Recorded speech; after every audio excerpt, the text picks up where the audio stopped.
안녕하세요. 안녕하세요. 네, 안녕하세요. 반갑습니다.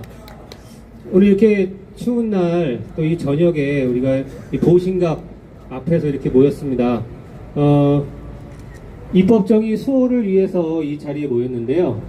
근데 입법정의에 가장 문제가 됐던 그 법 중에 하나가 간호법과 의료인 면허 박탈법입니다. 오늘 의료인 면허 박탈법과 그다음에 간호법 이 뿐만이 아니라 입법 정의를 수호하기 위해서 이렇게 서울 시민의 밤을 개최하게 되었는데요.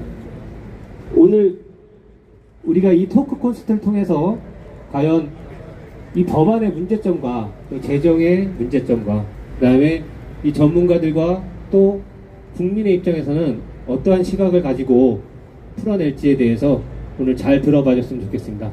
날씨가 많이 추운데 기지개 한번 필까요? 네, 기지개 한번 펴주시고, 자, 함성도 한번 질러보겠습니다. 함성도! 감사합니다. 지난 3월 23일 국회 본회의에 간호법 의안이 부의되었습니다. 그리고 현재 4월 13일 상정 표결이 유력한 상황입니다. 그래서 간호법 제정과 관련하여 현재 간호협회와 13개 보건복지의료연대 간에 첨예한 대립이 이어지고 있습니다. 많은 국민들이 그 내용을 잘 모르실 텐데요. 대표적인 입법 정의를 무시한 입법이 바로 간호법과 의료인 면허 박탈법입니다. 지금부터 우리는 위 법안들이 무엇이 문제이고 어떠한 히스토리를 갖고 있는지 그 숨은 의도를 파악해 보도록 하겠습니다. 먼저 오늘 우리들에게 다양한 말씀을 해주실 세 분의 게스트 패널을 모셨습니다. 먼저 제 바로 옆에 계신 분 소개시켜 드리겠습니다. 이미 방송에서 익숙한 얼굴이시기도 하죠. 간호법 1타 강사 단국대학교 기생충 학교실 서민 교수님이십니다.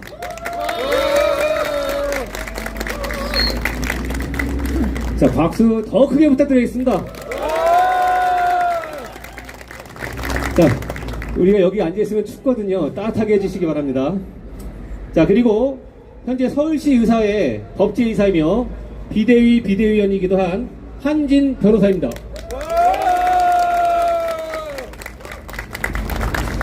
자, 그리고 또 귀한 한 분이 참석해 주셨습니다.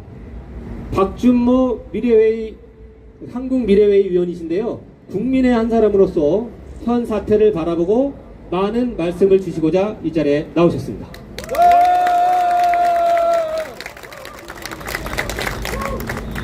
자, 세 분의 패널 분들께 미리의 감사의 말씀을 드리고, 자, 지금부터 토크 콘서트 시작하겠습니다. 자, 첫 번째 꼭지는 간호법 제정의 의미에 관해서 한번 진행해 보겠습니다.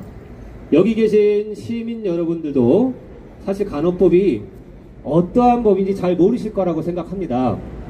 자, 일반적으로 보면 간호법이라고 하면 간호사의 업무, 처우에 대한 개선 이런 내용을 생각하실 텐데요. 사실 그동안 그러면 그런 간호사의 업무에 대한 규정이나 처우에 대한 내용이 없었냐? 사실 그렇지 않습니다. 그동안 의료법 안에서 보건의료인으로서 그 지위를 가지고 있었고 또 그러한 내용들이 이미 진행되고 있었고 지켜지고 있었습니다. 그런데 왜 갑자기 간호법을 만들겠다 하는 그 간호협회의 의도가 무엇인지 참 궁금합니다. 그래서 첫 번째로 과연 간호법 제정은 과연 어떤 의미이고 또 어떤 목적이 있는 것인지에 대해서 토크해 보도록 하겠습니다. 먼저 한진 변호사님, 제정과 개정이라는 게 분명히 차이가 나는데요. 이 간호법 제정은 새롭게 법을 만드는 것인데 제정과 개정의 법률법 차이가 무엇이고 또 의료법에서 따로 나와서 제정을 할 경우에 어떤 점이 좋고 어떤 점이 문제가 있고 이런 것들을 좀 설명 부탁드리겠습니다. 예, 제가 좀 말씀드리겠습니다. 사전적인 의미에서의 제정은 다들 어느 정도는 상식적으로 아실 겁니다. 없는 영역에서 법을 만들어내는 것이고요. 개정은 있는 법을 수정하는 것입니다. 그리고 개정 범위에 따라서 뭐 일부 개정이 있고 전부 개정이 있습니다. 이제 의료법의 경우에도 제정을 한 때가 있지 않겠습니까? 그 연역을 따라 올라가 보면 1951년에 전후의 어떤 의료 시스템 마련을 위해서 국민의료법이 제정이 됐고요. 지금까지 한 100여 차례 수정을 거쳐서 현재 의료법이 됐습니다. 간호법 같은 경우는 이제 처음 이번에 입법 절차를 만약에 거치게 되면 처음 제정이 되는 것이고요.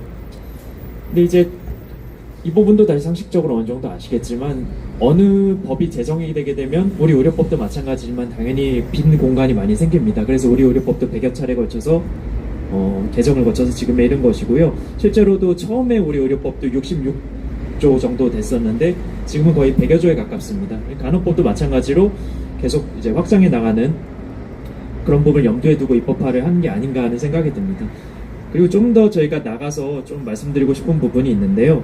이제 그 문제는 우리 의료법의 최초 제정과 간호법의 제정은 그 배경 자체가 좀 다르다는 것입니다. 법률가 입장에서 볼 때 그렇습니다. 근데 의료법은 없었습니다. 그때 그런 게. 그러니까 새로운 영역에서의 법이 필요했고 합당한 법들이 만들어지고 그 법이 근데 최소한의 내용만 있으니까 계속해서 이제 개정이 되면서 필요한 내용이 규정돼서 오늘날이 이런 것이고요. 그때 의료법에는 당연히 간호사에 대한 조항도 있었습니다. 간호원이라고 해서요.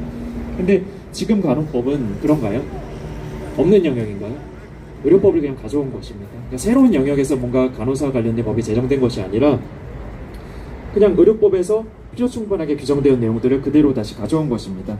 그래서 그들이 간호법의 어떤 입법 이유라고 주장되는 것을 제가 좀 찾아봤는데 뭐 간호사 업무 범위 확정, 간호사의 권리와 책무, 간호사 양성, 수급, 처우 개선 뭐 이런 내용들은 의료법에 있거나 의료법에서 얼마든지 보완 가능하다는 것입니다. 그럼에도 불구하고 간호단독법 내지 간호특례법을 만든다는 것은 이미 있는데 거기에다가 간호사들이 원하는 어떤 특혜적인 내용, 우리들이 의료하는 여러 가지 내용들을 넣어서 최초의 의료법과 같은 확장성을 충분히 누리겠다는 것으로밖에 보이지가 않습니다. 그리고 이 내용들을 확정하는 과정에서 그럼 뭘로 확정될까 우리가 우려하지 않습니까? 그런 것들을 이제 간호법안이 이제 제정되는 절차를 통해서 확인되는 여러 가지 이제 간호협회나 간호사 측 관계자들의 내용들을 보면 논란 내용들이 많습니다. 예를 들면 제가 좀 찾아봤는데 간호사 단독 개원, 간호사의 단독 의료행위 범위 확대, 간호행위는 간호사만이 가능하고 의사가 할 경우에도 무면허 간호행위로 가령 제재한다든지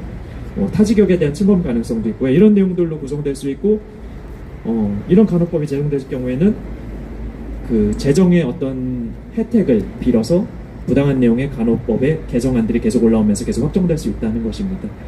여기까지 말씀드리겠습니다. 네. 그러면 결론적으로는 확장성이라는 부분이 수문이도로 들어가 있는데요. 그렇다면 의료법과 간호법 서로 상위법의 관계가 있는 건가요? 그 두 법안에 만약에 간호법이 제정이 된다면 두 법은 어떠한 관계를 갖게 되는 거죠? 사실 이 부분에 있어서도 오해가 좀 있을 수 있는데요. 둘 다 법률입니다. 그리고 법률에 있어서 상위법은 헌법입니다. 간호법은 헌법이 아니라 법률이고요.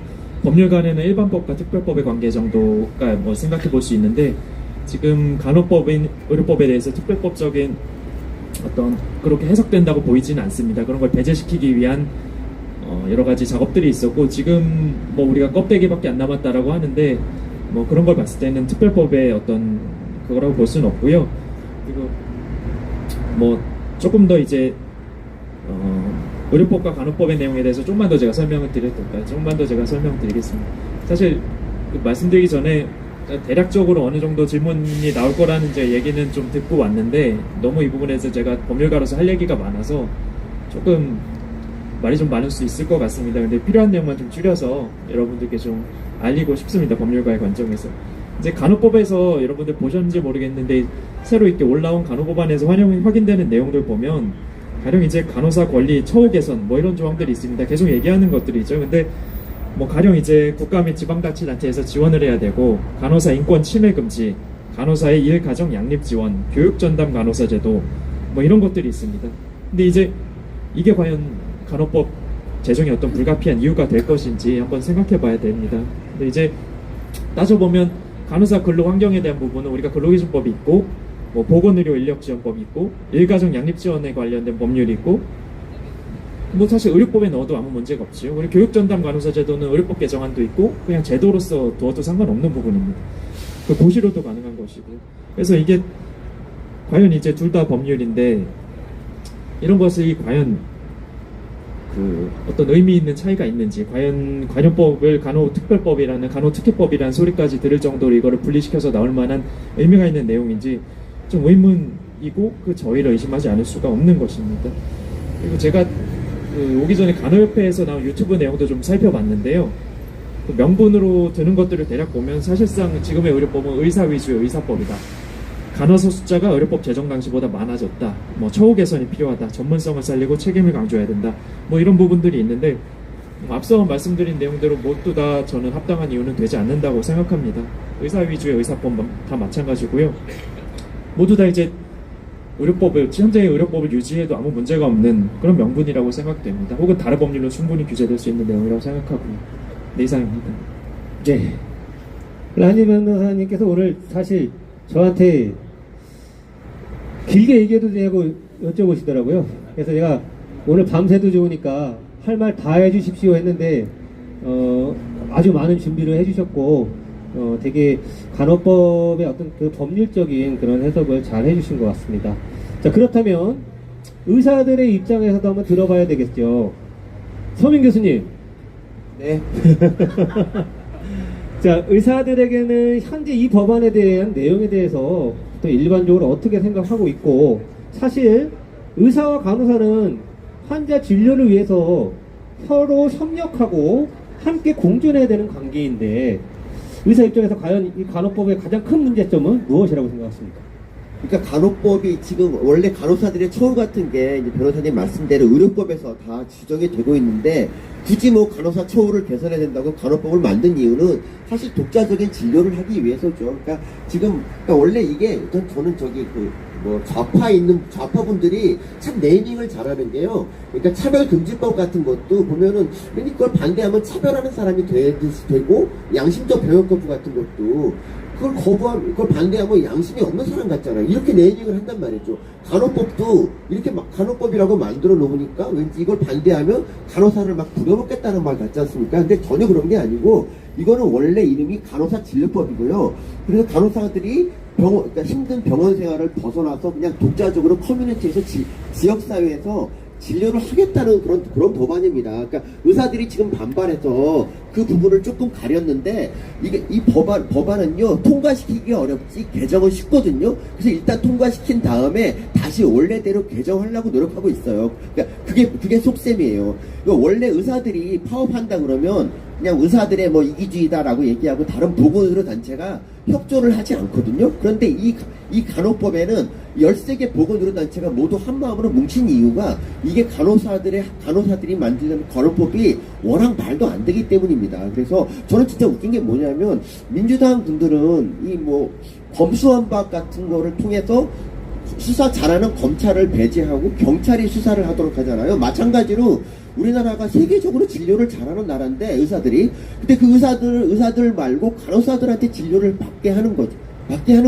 근데 진짜 웃긴 거는 자기들은 절대 간호사들한테 진료를 안 받을 거란 말이죠. 그러면서 지금 그냥 좀 지역에 있는 좀 약간 돈 없는 사람들, 힘 없는 사람들은 그냥 간호사 진료 받고 그 결과가 어떻게 되든 그냥 알아서 해라. 뭐 거의 이런 거잖아요. 그러니까 도저히 이거는 말도 안 되는 법안이고, 우리 국민들이 이 실체를 좀 알아서 모두 저지에 좀 힘을 모아주시면 좋겠습니다. 자, 토크 콘서트를 하시면서 중간중간에 이게 옳다 싶으시면 이렇게 함성 질러주시면 되겠습니다. 원래 추임새가 좋은 거고요.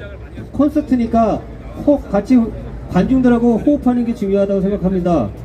자, 서민 교수님께서 말씀하시는 걸 딱 들어보니까 간호사가 진료하는 법, 그리고 왜 의사만 반대하지 않고 13개 보건복지의료연대가 다 반대하냐, 그럴 만한 이유가 있다는 것을 이렇게 말씀을 주셨습니다. 자, 그러면 국민의 입장에서는, 자, 우리가 이제 의료와 관련이 없는 국민의 입장에서는 과연 간호법의 내용을 어떻게 생각할까? 자, 박준민 대표님, 간호법 위원회 원문을 다 읽어보셨나요? 예, 이번에 읽어봤습니다. 저도 관심 없다가 이번 기회에 읽어봤습니다. 서울대법대에 나오셔서 아마 법률적인 이유로도 해박하실 거라고 생각이 드는데요. 이 법률적인 내용뿐만이 아니라 일반 국민이 보는 관점에서 어떤 느낌이셨습니까? 처음에 볼 때는 그렇게 뭐 심각하게 생각 안 했는데 보면 볼수록 좀 많이 이상했습니다. 많이 이상했고, 사실 저는 이제 한국미래회의라는 시민단체의 이제 위원으로 있는데, 저희는 이제 한국 정치를 바로잡기 위해서 정치 개혁을 위한 이제 정치 결사를 꿈꾸고 있습니다. 근데 분들 고생이 많으십니다. 진짜 마음이 짠하고요. 나라가 정상이면 이렇게 여기 계실 필요가 없는 분들인데, 오히려 나라가 비정상에 대해서 여러분들 만날 수 있게 돼서 저는 영광입니다. 제가 간단하게 여러분들 모범 답안을 이렇게 지금부터 읊을 테니까는 잘 들어주십시오. 지금 이 간호법은 법 내용도 문제지만 법 내용에 들어가기 이전에 이 법을 발의하고 입법을 하고 이것을 통과시키는 거 절차도 물론 문제죠. 근데 기본적인 시각의 문제가 두 가지가 있습니다. 첫째는 우리가 어떤 정책이나 법률을 만들 때 그것이 어떤 이익단체들의 갈등 조정에 해당하는 경우가 있어요. 그렇지만 그렇지 않고 국가의 인프라에 관련된 부분이 있습니다. 어떤 양 집단의 이익이나 갈등을 조정하고 중재하는 그런 이슈에 있어서는 입법을 맡은 국회나 또 의사 결정자들이 양 집단을 불러서 같이 중재를 하고 토론을 하고 이런 게 중요하겠지만, 그렇지 않고 국가의 인프라에 관련된 문제를 결정할 때에는 양 집단의 갈등 조정이 문제가 아닙니다. 이거는 국민의 입장에서 일단 정답을 내야 되는 거예요. 모두가 모여서. 이게 어떻게 의사들하고 간호사 또 모든 의료 단체들 간에 이 갈등의 조정의 문제입니까? 이게 국가의 인프라에 관한 문제인데, 그러니까 이거를 국민의힘이든 더불어민주당이든 전부 다 접근을 잘못하고 있는 거예요. 지금 이게 그 시각 자체가 잘못됐다는 말씀을 드리고, 그러니까 이거는 흥정의 대상이 아니라는 얘기입니다. 이게 흥정이나 거래의 대상이 되는 이슈가 있고 그렇지 않은 게 있어요. 이거는 흥정의 대상이 아니에요, 입법에서. 그 다음에 두 번째 시각의 문제인데, 지금 이 간호법이 발의되고 통과되는 이유는, 이 간호법의 근본적인 문제는 간호사와 의사, 간호사와 병원 간의 문제를 노사관계로 보고 있다는 거예요. 기본적인 시각이. 그러니까 이건 뭐냐면은 언제부턴가 우리나라에서 이념적으로 편향된 집단이 이 나라를 좌지우지하면서 모든 이 복잡다단한 사회 문제를 노동자와 사용자, 자본가와 노동자 문제로 아주 단순화시켜서 대립구도를 만들고 있다는 뜻이에요. 거기에서 발생한 문제입니다, 이게. 그러니까 이건 간호사분들은 잘 들으셔야 되는데, 간호사분들은 국민들한테 사랑과 존경을 받던 존재에서 간호법이 통과되면 그냥 단순 노동자가 되는 겁니다. 오마이뉴스가 여러분들 편이 아니에요. 오마이뉴스에서는 교대 근로자들의 피땀 눈물 이렇게 자극적인 헤드카피를 쓰는데, 여러분들 교대 근로자예요. 간호사가 아니라. 그렇게 되면 백의 천사가 아니라 그냥 교대 근로자인 겁니다. 그러니까 지금 모든 사회의 복잡다단한 문제들을 사용자와 노동자, 사용자와 근로자로 단순화시켜서 이분법적 구도로 몰고 가는 거예요. 이 시각 자체가 문제라는 겁니다. 지금 여러분들 아시죠? 복잡하게 얽혀있는 전문가 영역, 전문가 집단의 협업 시스템을 이렇게 단순화시켰을 때 어떤 문제가 발생하는지를 교육 문제에서 보지 않습니까? 교사들이 선생님이나 스승님에서 지금 근로자가 됐잖아요. 노동자. 스스로 자처한 거죠. 간호사분들도 이거를 직시하셔야 될 겁니다. 그 다음에 이게 근본적으로 제가 말씀드리고 싶은 시각의 문제고요. 그 다음에 간호법 내용의 문제 아주 간단하게 말씀을 드릴게요. 간호사법 4조의 2에 있는 간호간병 서비스 통합 서비스랑 똑같습니다. 그리고 그건 2015년도에 개정된 거예요. 그러니까 똑같은 걸 복사 붙여넣기 한 거예요. 그 다음에 간호사의 업무 영역 역시 간호사 업무 영역 지금 간호법 10조, 지금 현행 의료법 2조 5항에 똑같이 복사 붙여넣기 돼 있어요.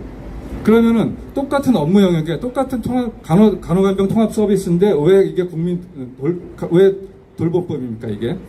그 다음에 간호사 처우 개선에 관한 법이라고 그러는데, 아까 변호사님 말씀하셨듯이 근로기준법도 있고 간호사 노조가 있어요. 문제가 없습니다. 그러니까 이거는 국민돌봄법이 아니에요.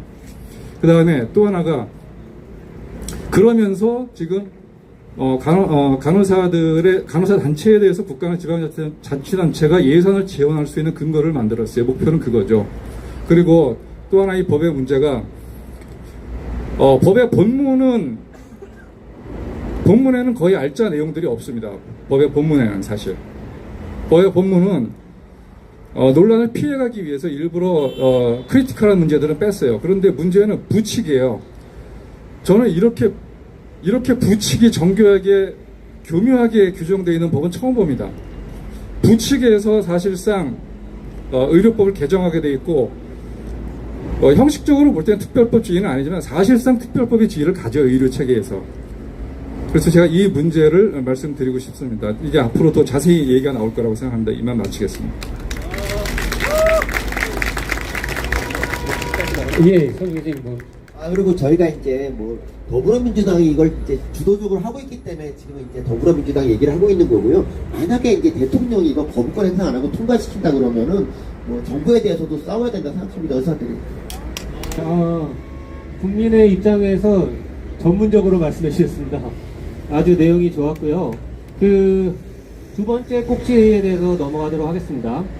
자, 두 번째는 법안 제정에 대한 문제점인데, 사실 이게 거대 야당의 어떤 입법에 대한 독재, 이런 부분에 대한 내용들이 너무나 지금 많고, 실제적으로 국민들도 그런 원성이 많은 걸로 알고 있습니다.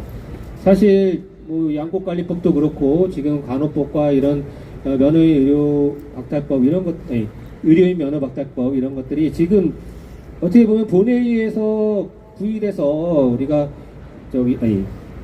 법사위에서 확실하게 통해서 어떤 여야당의 협의를 거치지 않고 이렇게 패스트트랙으로 본회의 직회부되었다는 거, 이게 어떻게 문제점이 많다고 생각을 하는데요. 법률적으로 어떤 집회부 절차 자체가 있긴 하지만 사실 정치적으로 볼 때 아니면 국민 건강과 직결되는 문제를 이런 식으로 진행하는 것이 과연 맞는 것일까요? 이런 방식의 입법이 과연 국민들에게 동의를 받을 수 있을까요? 아마 그렇지 못할 것 같은데 그 부분에 대해서도 한번 박준모 의원님 한마디 부탁드리겠습니다. 예. 법 자체가 다수결로 이렇게 밀어붙인다고 법이 되는 건 아니죠. 일단 결론부터 말씀드리면은 여기 계신 분들 너무 걱정 안 하셔도 됩니다. 나중에 이게 이 법이 통과되지 않기를 저희는 바라고 않도록 노력을 해야 되겠지만, 통과되더라도 이것에 대한 대체 입법이 나올 겁니다. 대체 입법이 나오도록 저희가 노력을 해야 되고요. 그렇기 때문에 너무 비관적으로 생각하실 건 아닙니다. 그래서 질문에 대한 이제 답을 드릴게요. 일단 절차상으로 문제가 있는 것에 대해서는 뭐 제가 유튜브에도 말씀을 드렸었고, 또 이게 지금 입법 독재 상황에서 이렇게 밀어붙인다고 될 일은 아니죠. 그리고 충분한 토의나 수기를 거치지도 않았고요. 그리고 가장 중요한 거는 이 법이 가지고 있는 문제점, 플러스적인 요인 말고 마이너스적인 요인들을 같이 국민들 설명하는 과정이 없었다는 겁니다. 결국 뭐냐 하면은 이거는 국민의 입장에서 보건의료체계 전반의 인프라에 관련된 문제고, 그 시각에서 접근해야 돼요. 그러면은 보건의료 인프라 자체는 세 가지로 구성되어 있지 않습니까? 간단하게 얘기하면은 돈과 사람 서비스 아닙니까? 그렇죠? 그러면은 결국 돈이라는 건 세금 문제고요. 그러면은 간호사들 처우 개선하는데, 처우 개선은 그럼 그냥 되는 게 아니죠. 재원이 필요한 거죠. 그럼 재원이 플러스 되는, 재원이 더 필요한 것에 대해서는 어떻게 재원을 충당할 것이며 어디서 나가는지에 대한 설명이 있어야 되지 않습니까?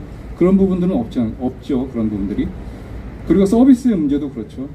이게 의료법 안에서 통합된 의료 체계 안에서 있었는데 이 서비스가 밖으로 나간다, 어떤 다른 서비스가. 그러면은 국민들 돌보는 게 그렇게 중요하면 그럼 간호사 말고 요양보호사를 하시면 되잖아요. 그렇죠? 그리고 요양보호사들을 더 많이 충원하면 되는 거고, 그리고 의료 전문 간호사들을 따로 두면 되는 거죠. 그런데 왜 자기들은 또 간호조무사들을 밑에 두고 또 그렇게 하려는지, 그건 말이 안 되는 겁니다. 모순이죠. 그렇죠? 그리고 또 의료인들 문제, 지금 여기서 아까 제가 말씀을 빠뜨렸는데, 의료법 2조에서 보면 의료인들 규정이 되어 있는데, 거기에 간호사를 간호사법의 간호법상의 간호사로 대체한다, 이렇게 되어 있습니다. 그리고 부칙에서, 간호법 부칙 구조에서 간호법을 개정한다라고 되어 있어요. 의료법을 개정한 효과를 가진다, 이렇게 되어 있어요. 그 얘기는 실질적으로 의료법 체계에서 이탈한다는 얘기예요. 의료인의 지위를 갖지 않는다는 게. 그 의료법 2조 조항하고 간호법 부칙 구조를 통해서 의료법상에서의 모든 제약을 회피할 수 있는 근거 규정을 만든 겁니다. 이상입니다. 네. 간호법의 입법되는 과정이 사실 국민들의 마음을 얻지 못하면 뭐 죽은 법과 관계없다고 생각하고 실제적으로 간호사만을 위한 그런 법이 되는 건 아닌가 싶습니다. 사실 변호사 입장에서는 이런 어떤 입법 절차에 대한 문제점에 대해서 어떻게 생각하십니까? 일단 뭐 다들 아시다시피 패스트 트랙을 태웠습니다. 이 부분에 대해서 잘 모르시는 분들이 많은데 뭐 간단히 설명드리면 뭐 정치적인 부분은 워낙 두 패널께서 박식하고 탁월하셔서 저는 법률적인 부분만 좀 설명을 드리려고 합니다. 그래서 그 국회법에 따라서 패스트 트랙을 태워서 그 회부된 그 법제사법위원회가 회부된 법률안에 대해서 이유 없이 60일 이내 심사를 마치지 아니할 때에는 패스트 트랙을 태울 수 있는 근거가 이제 국회법에 있습니다. 근데 이제 이것과 관련해서 분쟁이 끊이지가 않습니다. 이 간호법 외에도 그 분쟁이 끊이지 않는 이유는 소수 의견이 무시됐다, 협치가 되지 않았다라는 부분입니다. 그럼 간호법으로 돌아가 보죠. 협치가 되었을까요? 지금 보건의료연대 13개 보건의료연대 중에서 간호사와 뜻을 같이 하는 곳이 있습니까? 보건의료 직역에서 간호사 외에 간호사와 동조하는 단체가 있습니까? 그러니까 협치가 실종되는 부분이 여기도 나타난다는 것입니다. 그러니까 이렇게 여러 단체의 이해가 결부되는 법안을 통과시킬 때는요, 관련 단체의 이해를 조정하고 그게 얼마가 걸리든 하는 게 반드시 필수적입니다. 그렇지 않고서는 우리가 우려하는 대로 보건의료 체계 붕괴까지도 이어질 수 있는 것이고요. 특히 이거는 간호조무사를 끌고 들어가지 않습니까? 본인의 동의와 상관없이. 이런 법안에서 협치가 실종되면 어떻게 진행되겠다는 것인지 법률가로서도 상당히 의아합니다. 그리고 그런 절차 없이 당리당략적으로만 패스트트랙 태워서 이거를 국회 본회의로 올렸어요. 그러니까 지금 13개 보건의료 연대와 400만 국민들이 이거에 대해서 반대 의견을 내는 것입니다. 네, 이상입니다. 네, 다음 원래 서민 교수님 차례십니다. 어떻게 생각하십니까? 아니 이게 간호법이 원래 이제 문재인 정권 때도 얼마든지 그 다수소로 통과시킬 수 있었는데 그때는 하지 않고 있다가 선거에서 지고 나서 그때 검수완박과 더불어서 간호법이 같이 통과가 되려고 했었어요. 근데 워낙 검수완박이 이제 여론이 안 좋으니까 그거에 총력하느라고 간호법을 통과를 못 시켰지, 원래 두 개를 같이 다 하려고 그랬어요. 문재인 대통령이 거부권에서 못하니까 그냥 그렇게 하려고 그랬는데 그게 안 됐거든요. 그래서 정말 다행이고요. 지금 제가 알기에는 윤 대통령에도 거부권을 행사할 것 같은데, 어쨌든 이 법이 문제가 뭐냐면요, 지금 이제 병원에 있는 간호사들 많이 힘들잖아요. 여기에 공감하기 때문에 사람들이 간호법 있어야 돼 이렇게 말하는데, 실제 간호법은요, 간호사들이 병원에서 탈출해서 다른 좋고 편한 직업을 가질 수 있도록 도와주는 법이고요. 지금도 이미 간호사들이 다른 진출할 수 있는 것이 되게 많아요. 뭐 국민보호공단부터 시작해가지고 그리고 뭐 보건교사도 있고, 그리고 뭐 유치원도 만들 수 있어요. 그러니까 50개 정도 소방서에도 갈 수 있고. 그러니까 병원에 있는 이 간호법이 통과되면 병원에 있는 간호사가 훨씬 더 한심해지는 거죠. 나는 여기서 왜 있나? 남들 다 편하게 돈 잘 버는데, 이렇게 생각할 수 있는 법이고요. 그리고 간호사들이 어쨌든 이 법의 목표는 아까 말씀드린 대로 지역사회 진료를 할 수 있는 법인데, 그 간호사들이 지금 이렇게 말해요. 우리 초짜 의사보다는 우리 간호사들이 더 낫지 않냐, 이렇게 말을 하고 있고요. 그러니까 자기들이 최소한 그 가벼운 환자 정도로 볼 수 있다고 말을 합니다. 근데 이게 얼마나 위험한 거냐면, 환자가 가볍지 않은 중병인지 이거를 간호사가 판단할 수 없다는 거죠. 그 훈련된 의사가 봐야 되는 건데, 그걸 자기들이 지금 하겠다라고 얘기를 하고 있는 거예요. 그래서 제가 말씀드리는 거는, 간호사들이 정말 진료를 하고 싶으면 방법은 간단합니다. 그냥 의과대학을 다시 가면 돼요. 근데 왜 이렇게 정말 좌파들에게 붙어가지고 자기들 이익을 추구하냐, 이건 정말 나쁜 거고요. 그러니까 이런 건 정말 통과시켜서는 안 됩니다. 뭐든지 이 전에 막아야지. 이거 나중에 통과된 다음에 돌리려면 너무 힘들어요. 그래서 국민 여러분께 좀 설득을 많이 해야 되는데 시간이 너무 없네요. 아쉽습니다. 진료하고 싶으면 의대에 가서 면허 따십시오. 예. 자, 다음 세 번째 꼭지로 가겠습니다. 최근 간호협회가 그동안 간호사 처우 개선 이런 내용을 하다가 갑자기 어느 순간에 부모 돌봄법을 들고 나왔어요. 아니, 도대체 갑자기 처우 개선한다 이런 내용으로 하다가 어느 순간부터 마치 이제는 90% 다 넘어간 것 같다, 이제는 간호법이 다 넘어갈 것 같다, 이런 안도의 한숨을 쉰 건지, 아니면 그 상황이 돼서 이제는 본인들의 속내를 드러낸 건지 사실 잘 모르겠습니다. 하지만 간호법이 부모 돌봄법이다. 그냥 막상 들어보면 일반 국민들이 봤을 때는 뭐 되게 우리를 돌봄해주고 이런 것 같아서 되게 좋을 것 같지만 사실 그 내용에는 다양한 숨은 검은 속내가 있을 거라 보입니다. 일단은 현재 고령화 시대이기 때문에 분명히 돌봄이란 거는 앞으로의 추세고, 그리고 현재 커뮤니티 케어를 우리가 준비하고 있는 전 국가의 어떤 큰 주제로서 준비를 하고 있는데, 사실은 의사들도 마찬가지로 그 부분에서 같은 준비를 하고 있는 입장입니다. 마찬가지로 다른 직역들, 우리가 보건뿐만 아니라 복지 영역의 직역들도 다 같이 사실 커뮤니티 케어를 같이 준비해야 되는 입장이지, 간호사만이 커뮤니티 케어 돌봄을 한다는 그런 프레임을 짜는 거는 상당히 큰 문제가 있다고 생각하는데요. 그 속내, 서민 교수님. 예. 그건 저보고 말씀해달라고 하시네요. 예. 알겠습니다. 자, 사실은 그 부분은 제가 간단히 말씀드리겠습니다. 돌봄은 간호사만 혼자 하는 것이 아닙니다. 분명히 지역사회 노인 환자에게는 의사, 간호사, 요양보호사, 물리치료사, 사회복지사 등 다양한 직군의 돌봄이 필요한 거죠. 근데 마치 돌봄은 간호사들만의 것, 간호사가 마치 간호의 중심이라고 하는 프레임을 잡고 국민에게 세뇌시키려고 하는 것입니다. 이거는 간호협회의 정치적 의도가 있는 것이고요. 더군다나 이런 커뮤니티 케어가 앞으로 국가의 대세로서, 국가의 큰 그 과제로서 있는 입장에서 간호사만의 가진 그런 목표가 아니라는 거, 이거 분명히 말씀드리고요. 간호사들이 돌봄을 하겠다는 진정성에는 엄청난 의문이 들고, 그래서 어떻게 보면은 간호법을 제정시키기 위해서 이런 부모 돌봄법이라는 프레임을 쓰지 않았나 생각합니다. 박준모 의원님, 부모 돌봄법 검은 속내 알고 계시죠? 예. 일단 부모 돌봄법 말씀드리면은 아까 말씀드렸듯이 이제 간호사협회에서 부모 돌봄법이라고 말하는 근거인 간호법의 27조 간호간병 통합 서비스 는 의료법상 4조 2에 있는 간호간병 통합 서비스랑 작고 하나 틀리지 않고 똑같습니다. 똑같은데 왜 갑자기 똑같은 규정이, 의료법에 있던 규정이 간호법으로 똑같이 복사 붙여넣기 했는데 갑자기 부모 돌봄법이 되는지 이유를 알 수가 없어요.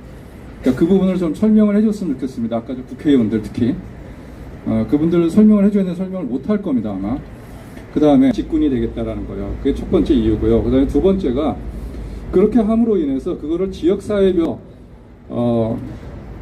주민들한테 밀착 마크를 하겠다는 거예요. 그래서 자기들 조직을 만들겠다는 그 부분은 좀 이념적인 얘기이기 때문에 생략하기로 하고요. 어쨌든 세 가지 목표가 있습니다. 제가 질문을 하셨으니까 마지막 그 말씀을 드리는데, 이제 거부권 부분은 윤석열 대통령이 대한민국 헌법을 지키실 생각이 있고 대한민국 체제를 지키실 생각이 있으면은 양곡관리법이나 노란봉투법보다 지금 이게 더 중요한 문제라는 걸 인식을 하셨으면 좋겠어요.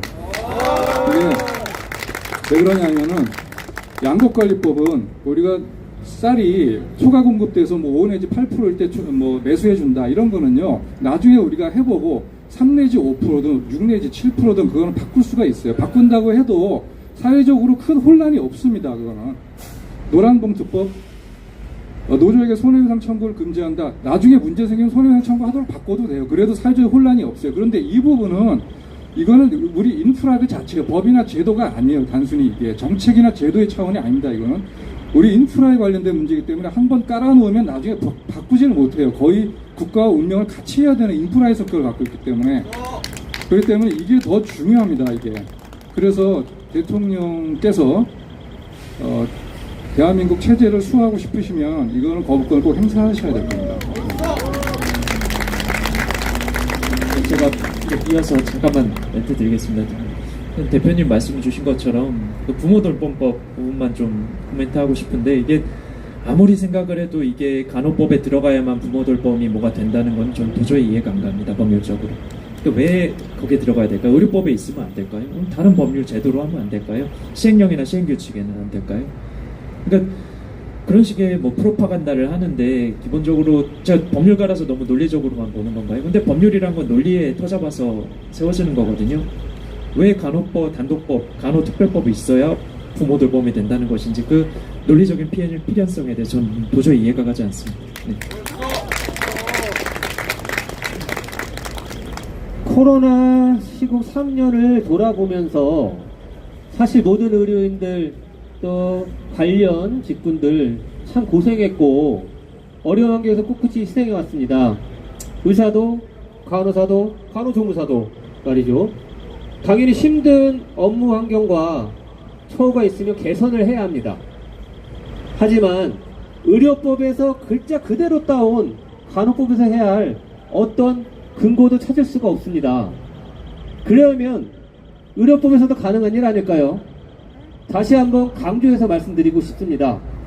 돌봄은 모든 보건 의료인의 책무이고 복지 파트까지 포함해서 유기적인 협력을 통해서 작동되어야 합니다.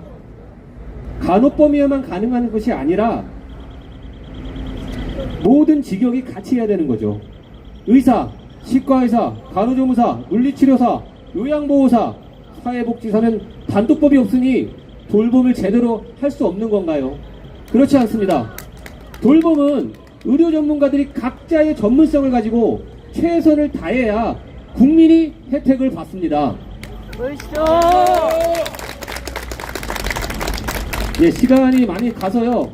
다음 마지막 꼭지 의료인 면허 박탈법에 대해서 간단하게 하겠습니다. 자, 의료인 면허 박탈법은 모든 범죄에 대해서 금고 이상의 형이 형고되는 경우 면허가 취소되는 내용인데요. 자, 금고형이 과연 어느 정도 말하는 거죠? 잘 모르는 국민들도 있을 것 같아서 한진 변호사님께서 뭐 친절하게 그런 부분들 좀 설명을 한번 해주시면 어떨까요?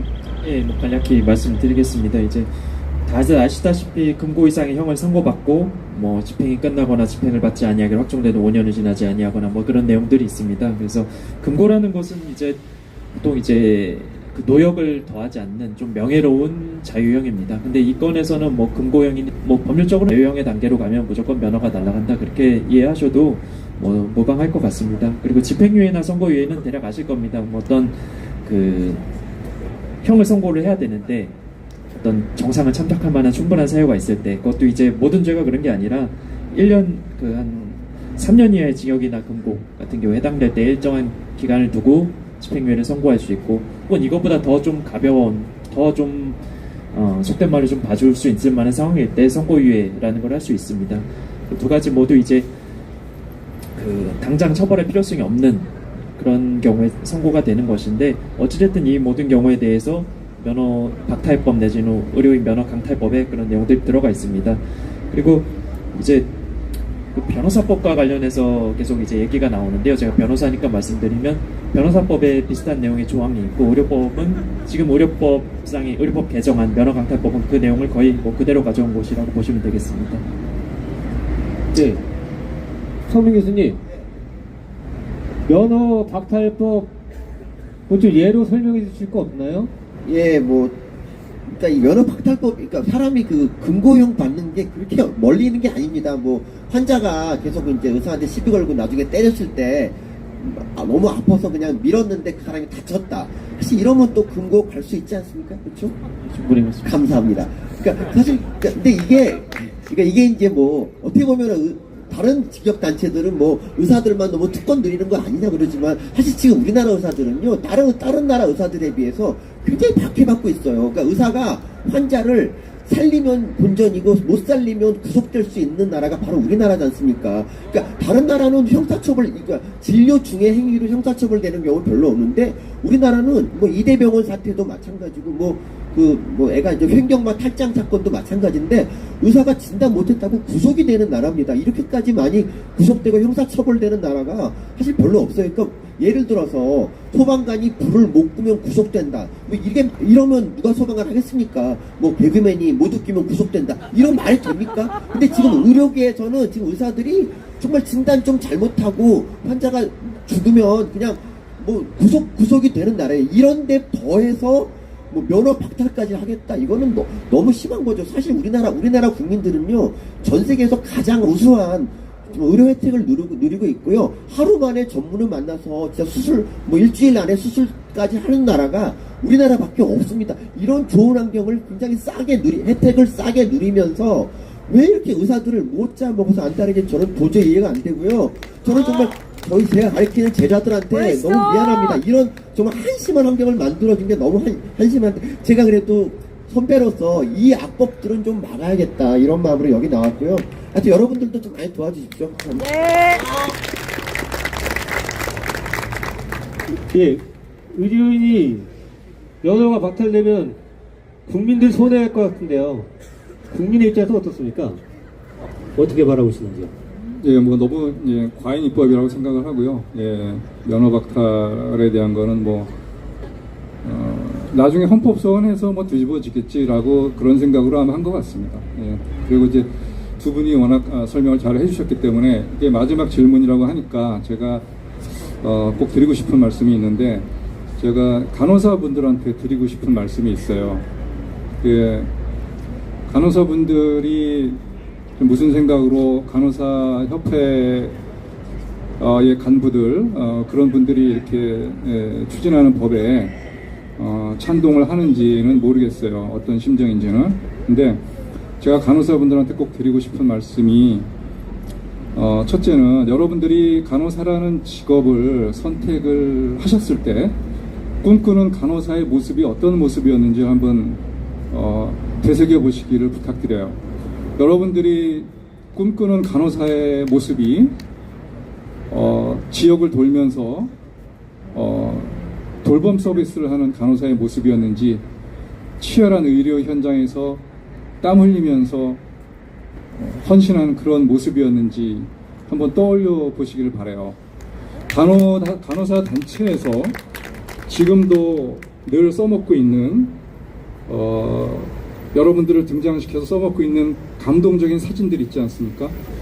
얼굴에 반창고를 덕지덕지 붙이고 땀 흘리는 모습들, 그거 돌봄 서비스 하는 모습입니까? 아니면 치열한 의료 현장에서의 모습입니까? 간호사 여러분들, 이거는 저는 저희 집안에 의사도 없고 간호사도 없어요.